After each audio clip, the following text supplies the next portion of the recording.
రహస్య జీవితాలు జీవిస్తున్నారు. భర్త ఫోన్ అడిగితే ఇవ్వలేని పరిస్థితిలో ఉన్నారు భార్యలు. మళ్ళీ ఆ ఫోన్కి ఎన్ని లాకులు, ఇన్స్టాకి లాకు. దేవునికి స్తోత్రం.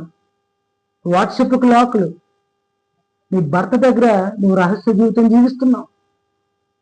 భర్తను కూడా భార్యల దగ్గర, భార్య ఫోన్ అడిగితే ఇవ్వలేని పరిస్థితి. అన్ని లోకులు అవసరమా? భార్య భర్తల మధ్య ఏది కూడా దాయకూడదు. ఇద్దరిని జతపరిచిన వాడు దేవుడు అయినప్పుడు మూడో వ్యక్తి ఎందుకు వస్తున్నాడు? ప్రభు నీతో మాట్లాడుతున్నాడు. పొరుగువాని భార్య వెంబడి వెళ్ళినా, పొరుగువాని భర్త వెంబడి వెళ్ళినా పరిశుద్ధాత్మ దేవుడు నీతో మాట్లాడుతున్నాడు.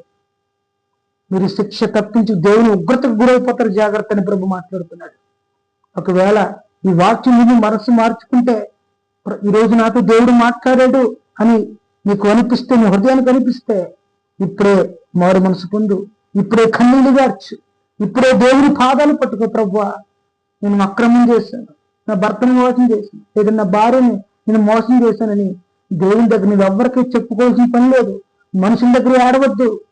నువ్వు చేసిన పాపాన్ని దేవుని ఎదుట ఒప్పుకొని విడిచిపెడితే దేవుడు కనికరించడానికి, నేను తన చేతుల్లోకి తీసుకోవడానికి నా దేవుడు సిద్ధంగా ఉన్నాడు. ఒకవేళ నువ్వు పాపాన్ని ఒప్పుకోకుండా అదే పాపంలో, అదే వ్యభిచారంలో నువ్వు కంటిన్యూ అవుతావా, దేవుని యొక్క ఉగ్రతని మీదకి దిగి వస్తుంది. జాగ్రత్త. దేవునికి స్తోత్రం.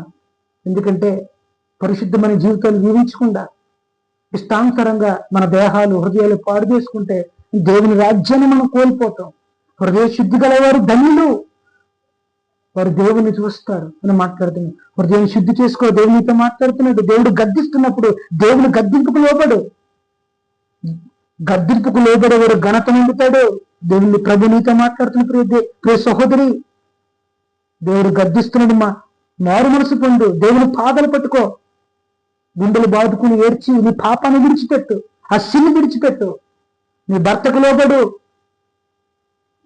ప్రభు నీతో మాట్లాడు. ప్రియ సహోదరుడా, నీ భార్యకు లోబడు. నువ్వు చేస్తున్న అక్రమాలు ఎవరు చూస్తున్నారేమో అనుకున్నావు, నా దేవుడు చూస్తున్నాడు. ఇప్పటికైనా విడిచిపెట్టి దేవుని భయభక్తులు కలిగి జీవించండి. దేవునికి స్తోత్రం. జారత్వం అనగా ఫోర్టిఫికేషన్. ఈరోజు యవనస్తులు కట్టడాలు మర్చిపోయి డేటింగ్ పేరుతో విచ్చలవిడిగా తిరిగి హృదయాలు పాడు చేసుకుంటున్నారు.